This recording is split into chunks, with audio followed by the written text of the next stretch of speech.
Hi வணக்கம். நான் உங்க திருப்பூர் இலக்கியாங்க. இன்னைக்கு ரொம்ப சந்தோஷமான நாள். ஏன்னா, நாங்க நெறைய ஆசைகளோட இருந்தோம் இந்த பப்பிகளுக்காக. அதுக்காக இன்னைக்கு வந்து கலெக்டர்ட்ட மனு குடுக்குறதுக்காக பிஎஃப்ஏ மூலியமா இன்னைக்கு நம்ம டீம் எல்லாரும் சேர்ந்து மனு குடுத்தோம். நாங்க வந்து என்னென்ன இன்னைக்கு கோரிக்கைகள்லாம் வச்சோன்னா, நளினி மேம் தலைமையில வந்து இன்னைக்கு வச்ச கோரிக்கைகள் வந்து நம்ம ஆம்புலன்ஸ் வசதி கேட்டோம் டாக்டரோட. அது மட்டும் இல்லாம மின்மயானம் கேட்டோம். பப்பிகளெல்லாம் எரிக்கிறதுக்கு வந்து மின்மயானம் கேட்டோம். இன்னும் நெறைய கோரிக்கைகள் வச்சோம். கருத்தடைக்கு டாக்டரு இந்த மாரி நெறைய விஷயங்கள் கோரிக்கைக சொன்னோம். கலெக்டரும் நாங்க சொன்னது எல்லாமே வந்து ஒண்ணுமே மறுக்காம ஏத்துக்கிட்டாரு.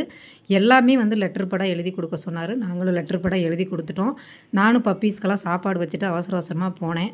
மேம்க்கு வந்து ரொம்ப நன்றி. அவங்க வந்து அவ்வளோ கஷ்டத்திலேயே உடல தன்னை வருத்திக்கிட்டு இந்த மீட்டிங்கில வந்து பப்பிகளுக்காக குரல் கொடுத்து எங்களுக்காக பேசுனாங்க. டீம் எல்லாரும் பிஎஃப்ஏ டீம் எல்லாருக்கும் ரொம்ப ரொம்ப நன்றி. Thank you all. தொடர்ந்து நம்ம பணி தொடரணும். வாழ்த்துக்கள் எல்லாருக்குமே. Thank you.